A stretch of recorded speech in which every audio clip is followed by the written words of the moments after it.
तेलंगाना की 119 विधानसभा सीटों पर वोटिंग लगातार जारी है और सुबह 9 बजे तक 8.52% वोटिंग हो चुकी है। और इस वोटिंग के बीच एआईएमआईएम के अध्यक्ष असदुद्दीन ओवैसी ने जी मीडिया संवाददाता से खास बातचीत की और उन्होंने जी न्यूज से क्या कुछ कहा, सुनवाते हैं आपको।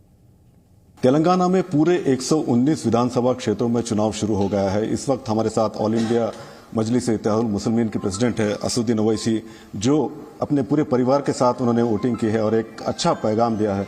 असद साहब, बताइए कितना इम्पोर्टेंट है सबको वोट करने के लिए और आज का दिन खास करके? नहीं, आवाम को, जनता को 5 साल में उनको 2 मरतबा या कई मरतबा वोट डालने का मौका मिलता है। एक तो विधानसभा के चुनाव, असेंबली के, पार्लियामेंट के, लोकल बॉडीज के। तो अगर आप आज के दिन भी जब आप निकलकर अपनी पसंद का, नापसंद का इजहार नहीं करेंगे, या आप उन पॉलिटिशियंस को या उन कैंडिडेट्स, पॉलिटिकल पार्टीज को आप उनकी हौसला अफजाई नहीं करेंगे जो उन्होंने अच्छा काम किया है, तो फिर जवाबदेही तो नहीं होगी ना किसी का भी।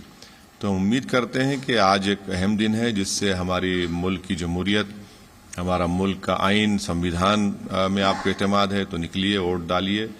अगर आपको फिक्र है कि मेरे शहर में, हैदराबाद में उसकी खूबसूरती कहीं मुतासिर तो ना हो जाए, तेलंगाना का अमन ना मुतासर हो जाए, तो आप निकलिए, अपनी वोट का इस्तेमाल करिए और पूरी तरीके से एक एक वोट का इस्तेमाल करिए। आज का दिन आपको छुट्टी मनाने के लिए नहीं दिया गया है। आज का दिन आपको कहीं पिकनिक के लिए या फिर कहीं आउटिंग के लिए नहीं है। जरूर करिए, मगर 45 मिनट्स लगेंगे आपको। आप इस देश के लिए, इस देश के संविधान के लिए 45 मिनट नहीं निकाल सकते आप।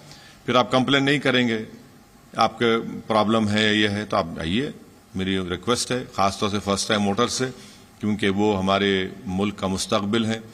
उन्हीं के मजबूत खंधों पर कल इस मुल्क की जिम्मेदारी, क़यादत उन पर दी जाएगी।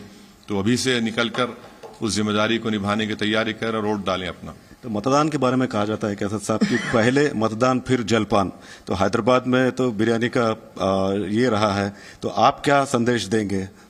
नहीं, मेरा मानना यह है कि अगर आप अभी निकल कर वोट डाल सकते हैं तो बहुत अच्छा है। अगर आपको कुछ इमरजेंसी है तो बाद में भी डालिए, मगर जरूर अपने वोट का इस्तेमाल करिए। आपको बहुत जरूरी है कि वोट डालने से मैं समझता हूं कि अकाउंटेबिलिटी बढ़ती है, लोकतंत्र में लोगों का एतमाद और भरोसा बढ़ता है और जवाबदेही बढ़ती है, और पॉलिटिशियंस के ऊपर आपका वोट जो है उनको चेक भी करता है। तो अगर आप ये सब चीजें नहीं करेंगे और आप सिर्फ साल फिर इलेक्शन होने के बाद ट्विटर पे 100 वर्ड लिख दिए, फेसबुक पोस्ट लिख दिए, ये फर्क नहीं पड़ता। आज आप निकल कर वोट डालिए। ये ट्विटर पर, फेसबुक पर, इंस्टाग्राम पर, यूट्यूब पर जाकर वीडियो बना कुछ नहीं होता। आज आप निकल कर इस उंगली पर निशान लगाइए, जिससे आप इन सबको मालूम हो जाएगा कि आप कितने फिक्रमंद हैं, कितना आपको तकलीफ हो रही है या कितना आप उसको रिवॉर्ड करना चाह रहे हैं। और खास तौर से देखिए, कोविड के 2 वेव्स के बाद ये पहला चुनाव है, तो इसमें और जिम्मेदारी आपकी बढ़ती है कि आपने देखा कि कौन काम किए, कौन नहीं काम किए।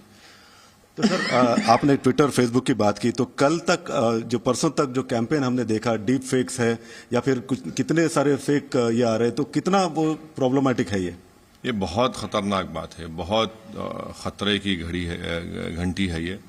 और मैं बता रहा हूं आपको कि जो खवातीन पर जिस तरह उन लोगों को टारगेट किया जा रहा है, ये बड़ा गुनाह है, ये बहुत बड़ा क्राइम है। और ये जो लोग कर रहे हैं ये शयातीन है, और इसके लिए सरकारों को और पुलिस डिपार्टमेंट, जो साइबर सिक्योरिटी के एक्सपर्ट्स हैं, उनको बहुत चौकस रहना पड़ेगा। और आप किसी की भी डिग्निटी को खराब नहीं कर सकते ऐसा करके। और फिर इलेक्शन कमीशन ऑफ इंडिया को तो अपने और गाइडलाइंस देना पड़ेगा, क्योंकि जितना आगे टेक्नोलॉजी बढ़ेगी, आगे जाएंगे हम, ये एक बहुत बड़ा चैलेंज होगा। आप किसी को बता देंगे भाई किसी से उसने विड्रॉ कर लिया इलेक्शन में। और एक सबसे बड़ा और एक मेनेस है कि ये लोग जो अपने आप को सो कॉल्ड इन्फ्लुएंसर बोलते, सब ये लोग ऐसे लोग हैं उसमें जो गंदगी करते हैं।